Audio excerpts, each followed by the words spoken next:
In Tune with the Infinite. By Ralph Waldo Trine.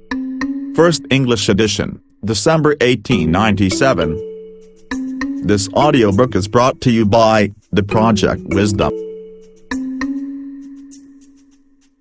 Entering now into the realization of the highest riches. I hear the question, what can be said in a concrete way in regard to the method of coming into this realization? The facts underlying it are, indeed, most beautiful and true, but how can we actualize in ourselves the realization that carries with it such wonderful results? The method is not difficult if we do not of ourselves make it difficult. The principal word to be used is the word open. Simply to open your mind and heart to this divine inflow which is waiting only for the opening of the gate, that it may enter. It is like opening the gate of the trough which conducts the water from the reservoir above into the field below. The water, by virtue of its very nature, will rush in and irrigate the field if the gate is but opened. As to the realization of our oneness with this infinite life and power, after seeing, as I think we have clearly seen by this time, the relations it bears to us and we to it, the chief thing to be said is simply realize your oneness with it. The open mind and heart whereby one is brought into the receptive attitude is the first thing necessary. Then the earnest, sincere desire. It may be an aid at first to take yourself for a few moments each day into the quiet, into the silence, where you will not be agitated by the disturbances that enter in through the avenues of the physical senses. There in the quiet alone with God, put yourself into the receptive attitude. Calmly, quietly, and expectantly desire that this realization break in upon and take possession of your soul.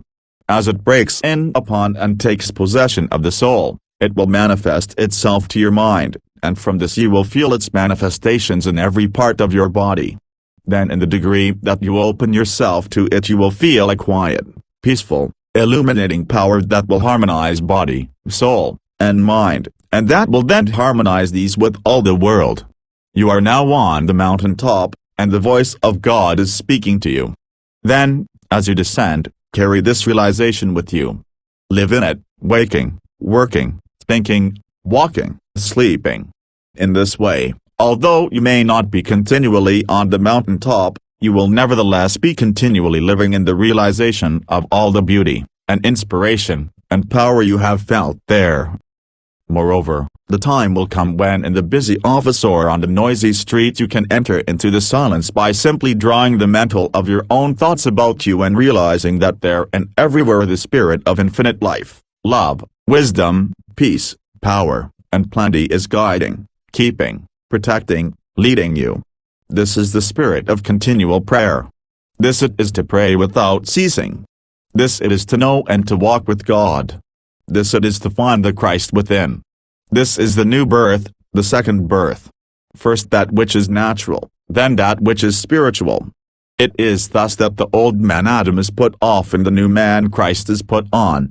This it is to be saved unto life eternal, whatever one's form of belief or faith may be, for it is life eternal to know God.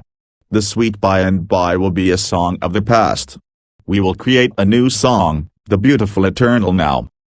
This is the realization that you and I can come into this very day, this very hour, this very minute, if we desire and if we will it. And if now we merely set our faces in the right direction, it is then but a matter of time until we come into the full splendors of this complete realization. To set one's face in the direction of the mountain and then simply to journey on, whether rapidly or more slowly, will bring him to it. But unless one set his face in the right direction and make the start, he will not reach it. It was Goethe who said, "Are you in earnest? Seize this very minute. What you can do, or dream you can, begin it.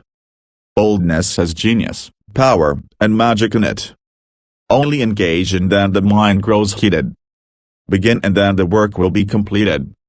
Said the young man, Gautama Siddhartha, "I have awakened to the truth and I am resolved to accomplish my purpose, verily I shall become a Buddha." It was this that brought him into the life of the enlightened one, and so into the realization of nirvana right here in this life. That this same realization and life is within the possibilities of all here and now was his teaching. It was this that has made him the light-bearer to millions of people. Said the young man, Jesus, know ye not that I must be about my Father's business? Making this the one great purpose of his life, he came into the full and complete realization, I and the Father are one. He thus came into the full realization of the kingdom of heaven right here in this life. That all could come into this same realization and life here and now was his teaching. It was this that has made him the light-bearer to millions of people. And so far as practical things are concerned, we may hunt the wide universe through and we shall find that there is no injunction more practical than, seek ye first the kingdom of God and his righteousness, and all other things shall be added unto you. And in the light of what has gone before, I think there is no one who is open to truth and honest with himself who will fail to grasp the underlying reason and see the great laws upon which it is based. Personally, I know lives that have so fully entered into the kingdom through the realization of their oneness with the infinite life and through the opening of themselves so fully to its divine guidance, that they are most wonderful concrete examples of the reality of this great and all-important truth. They are people whose lives are in this way guided not only in a general way, but literally in every detail. They simply live in the realization of their oneness with this infinite power, continually in harmony with it, and so continually in the realization of the kingdom of heaven. An abundance of all things is theirs. They are never at a loss for anything. The supply seems always equal to the demand. They never seem at a loss in regard to what to do or how to do it. Their lives are careless lives. They are lives free from care because they are continually conscious of the fact that the higher powers are doing the guiding, and they are relieved of the responsibility.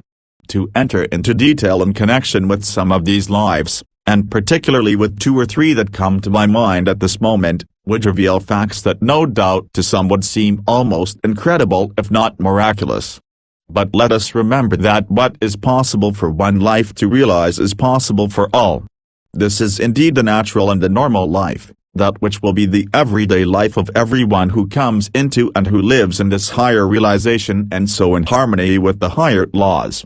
This is simply getting into the current of that divine sequence running throughout the universe, and when once in it, life then ceases to be applauding and moves along day after day, much as the tides flow, much as the planets move in their courses, much as the seasons come and go. All the frictions, all the uncertainties, all the ills, the sufferings, the fears, the forebodings, the perplexities of life come to us because we are out of harmony with the divine order of things. They will continue to come as long as we so live. Rowing against the tide is hard and uncertain. To go with the tide and thus to take advantage of the working of a great natural force is safe and easy. To come into the conscious, vital realization of our oneness with the infinite life and power is to come into the current of this divine sequence. Coming thus into harmony with the infinite, brings us in turn into harmony with all about us, into harmony with the life of the heavens, into harmony with all the universe. And above all, it brings us into harmony with ourselves, so that body, soul, and mind become perfectly harmonized, and when this is so, life becomes full and complete. The sense life then no longer masters and enslaves us. The physical is subordinated to and ruled by the mental, this in turn is subordinated to and continually illumined by the spiritual. Life is then no longer the poor, one-sided thing it is in so many cases, but the threefold, the all-round life with all its beauties and ever-increasing joys and powers is entered upon. Thus it is that we are brought to realize that the middle path is the great solution of life, neither asceticism on the one hand nor license and perverted use on the other. Everything is for use, but all must be wisely used in order to be fully enjoyed. As we live in these higher realizations, the senses are not ignored but are ever more fully perfected. As the body becomes less gross and heavy, finer in its texture and form, all the senses become finer, so that powers we do not now realize as belonging to us gradually develop. Thus we come, in a perfectly natural and normal way, into the superconscious realms whereby we make it possible for the higher laws and truths to be revealed to us. As we enter into these realms, we are then not among those who give their time in speculating as to whether this one or that one had the insight and the powers attributed to him, but we are able to know for ourselves. Neither are we among those who attempt to lead the people upon the hearsay of someone else, but we know whereof we speak, and only thus can we speak with authority. There are many things that we cannot know until by living the life we bring ourselves into that state where it is possible for them to be revealed to us. If any man will do his will, he shall know of the doctrine. It was Plotinus who said, "The mind that wishes to behold God must itself become God." As we thus make it possible for those higher laws and truths to be revealed to us, we will in turn become enlightened ones, channels through which they may be revealed to others. When one is fully alive to the possibilities that come with this higher awakening, as he goes here and there, as he mingles with his fellow men, he imparts to all an inspiration that kindles in them a feeling of power kindred to his own. We are all continually giving out influences similar to those that are playing in our own lives. We do this in the same way that each flower emits its own peculiar odor. The rose breathes out its fragrance upon the air, and all who come near it are refreshed and inspired by this emanation from the soul of the rose. A poisonous weed sends out its obnoxious odor. It is neither refreshing nor inspiring in its effects, and if one remain near it long he may be so unpleasantly affected as to be made even ill by it. The higher the life, the more inspiring and helpful are the emanations that it is continually sending out. The lower the life, the more harmful is the influence it continually sends out to all who come in contact with it. Each one is continually radiating an atmosphere of one kind or the other. We are told by the mariners who sail on the Indian seas, that many times they are able to tell their approach to certain islands long before they can see them by the sweet fragrance of the sandalwood that is wafted far out upon the deep. Do you not see how it would serve to have such a soul playing through such a body that as you go here and there a subtle, silent force goes out from you that all feel and are influenced by, so that you carry with you an inspiration and continually shed a benediction wherever you go, so that your friends and all people will say, his coming brings peace and joy into our homes, welcome his coming, so that as you pass along the street, tired, and weary, and even sin-sick men and women will feel a certain divine touch that will awaken new desires and a new life in them, that will make the very horse as you pass him turn his head with a strange, half-human, longing look. Such are the subtle powers of the human soul when it makes itself translucent to the divine. To know that such a life is within our living here and now is enough to make one burst forth with songs of joy. And when the life itself is entered upon, the sentiment of at least one song will be, "Oh, I stand in the great forever. All things to me are divine. I eat of the heavenly manna. I drink of the heavenly wine. In the gleam of the shining rainbow, the Father's love I behold, as I gaze on its radiant blending of crimson and blue and gold. In all the bright birds that are singing, in all the fair flowers that bloom, whose welcome aromas are bringing their blessings of sweet perfume, in the glorious tint of the morning, in the gorgeous sheen of the night. Oh, my soul is lost in rapture. My senses are lost in sight. As one comes into and lives continually in the full, conscious realization of his oneness with the infinite life and power, then all else follows. This it is that brings the realization of such splendors, and beauties, and joys as a life that is thus related with the infinite power alone can know. This it is to come into the realization of heaven's richest treasures while walking the earth. This it is to bring heaven down to earth, or rather to bring earth up to heaven.